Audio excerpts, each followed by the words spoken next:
Okay, so basically we're gonna go over the things I found. You don't need to remember them all. Everything I point out will be in the report. There are some cracks in the driveway and in the garage floor. Those are no common.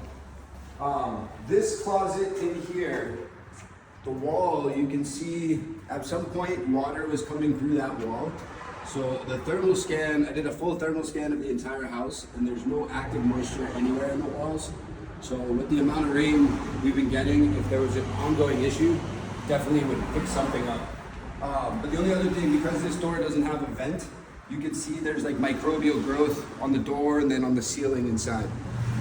The other thing too, whenever you have stairs, if you go in and look the other way, it's not fully drywalled off.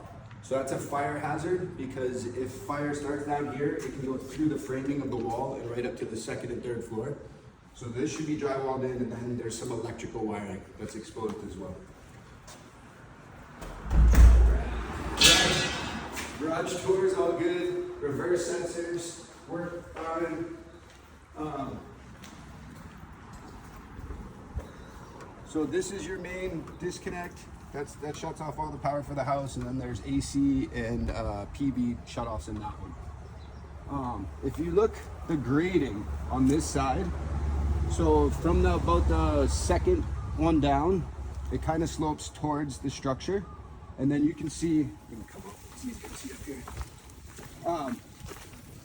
So yeah, basically that side's sloping down towards the structure, and then you can see it's like pushing all this, like this one's falling off and this one's kind of leaning. But ideally you want to have it built up so the water's going away from the house, not towards the house.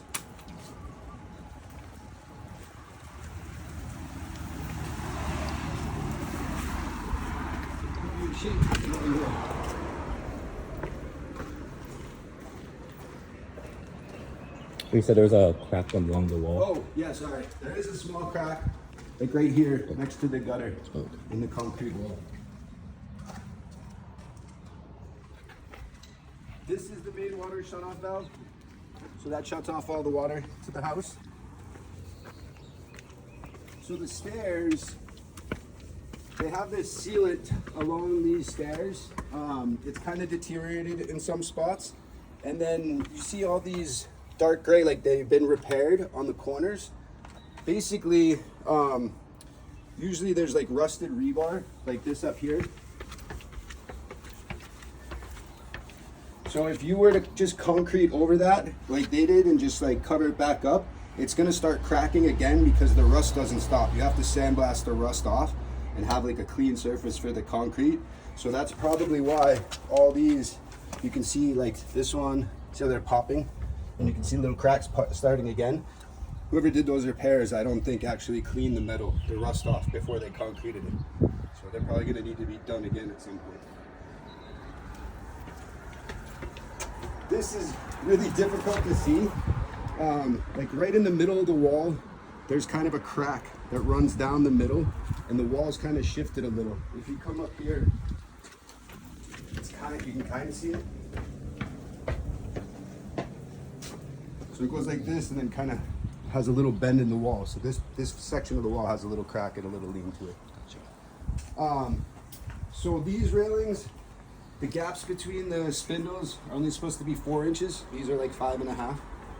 And then this, so I don't know how long that crack has been there. I'm like hoping, did you get the disclosure? We did. Did it say something about that? No. Okay. Like I'm hoping that's just been there forever, you know what I mean? And it happened a long time ago, because it is a pretty significant crack, but it's basically this side has gone down a little. So when we go inside here, there's a couple more little settlement cracks in this room. So I think it's this side that kind of dropped a little. Gotcha. This, I don't know why there's like 3 uneven surfaces. That's just the trip hazard. A couple little cracks in the walkway. I guess it's easier to just go up. This should have some sort of railing.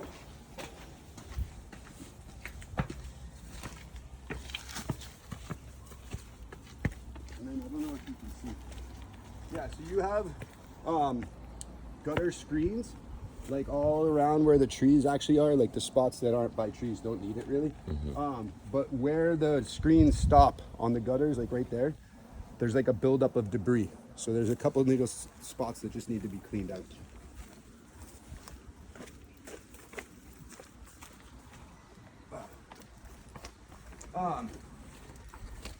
So this, I don't know, unless you like dig a little trench out, it does pond back here. It's pretty like deep water.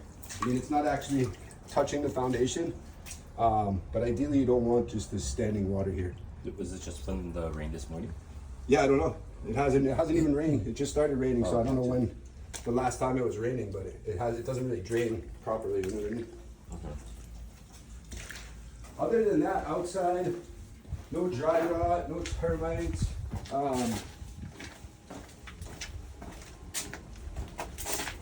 Just over here, a couple loose bricks.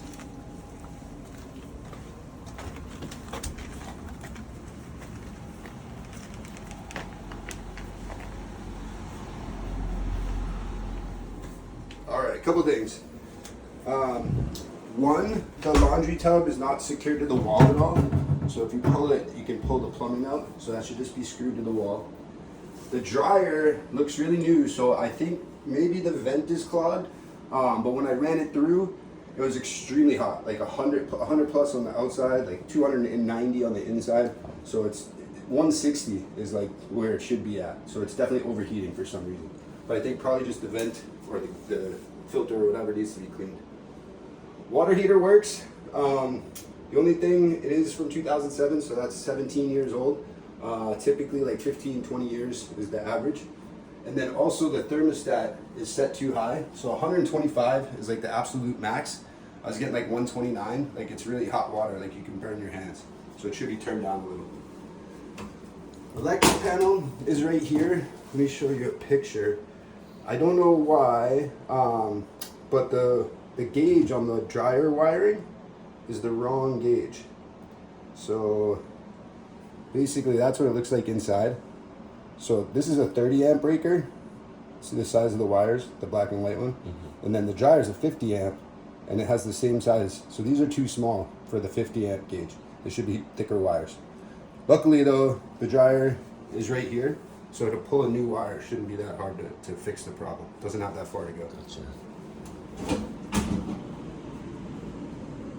AC's all blow nice and cold. You see like around 55 degrees. The water filter needs to be replaced on the water dispenser, and the ice maker doesn't appear to work. I turned it on, it didn't fill with water, nothing happened, so I don't think it's working. Disposal, dishwasher, all good. Range, burners, boiler, oven, microwave, everything good there. Wet bars, all good. So there's a few window cranks that like I can't get it to actually close. Like they get close, but this thing is stripped a little bit too much, so it just kind of spins. It doesn't fully close. Yeah, so there's 3 of them that I can't get to fully close. That one here in the master, this one right here, and then there's one in the other bedroom. Okay, so this was you see this little crack along the tape right there? I don't know, it might be tough to see in the video. This one you can probably show. And then this one right here. So those are the only 2 cracks I saw on the interior as far as like settlement goes.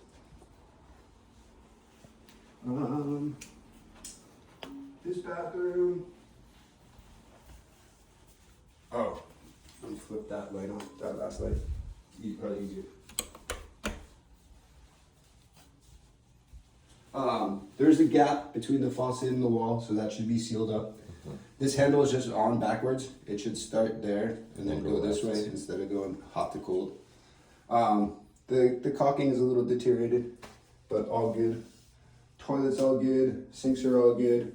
And then I don't know why these aren't drawers. The top one is not a drawer though, on either side. But the bottom 2 are? Yeah, bottom 2 are, but I don't know why. Gotcha. Yeah. Then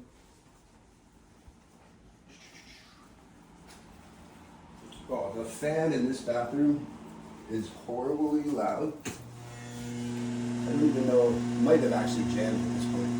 Gotcha. Yeah, that one's. Does it work? I mean, it was making a horrible noise, a different horrible noise. Now it sounds like it might have just seized up. Gotcha. We have one loose outlet. So that one just needs to be tightened up.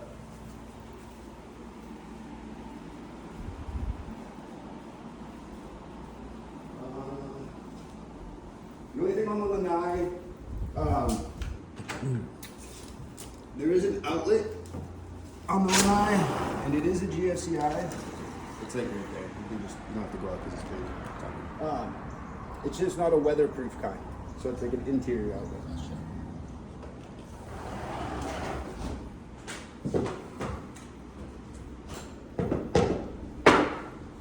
All the windows and the shutters are good except this one, and I don't wanna break it, but I can't get it open. It's like they're stuck together, like the little seals are like glued or something.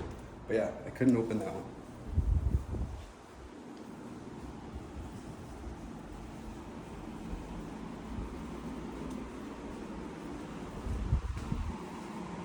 This loose carpet can be a trip hazard on the stairs. And then I have a thermal camera and a moisture meter, scanned all the walls. There's no signs of any kind of moisture intrusion in here.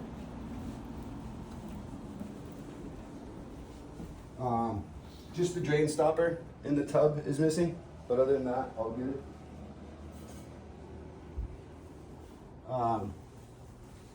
So this is the other window I couldn't close. This fan has a little wobble. It's not exactly balanced. And then in this bedroom, so this fan is just loud. Like, I don't know if you can hear it. Yeah, that's It's just that hum. Yeah. And then this, so at some point you can see like it's kind of, I don't know if you can see it. Yeah. But yeah, there was moisture intrusion there at some point too. But again, no signs of any moisture now. This on the exterior is the stairwell, yeah? Yeah. Okay. But that's it. Gotcha. Shut this up.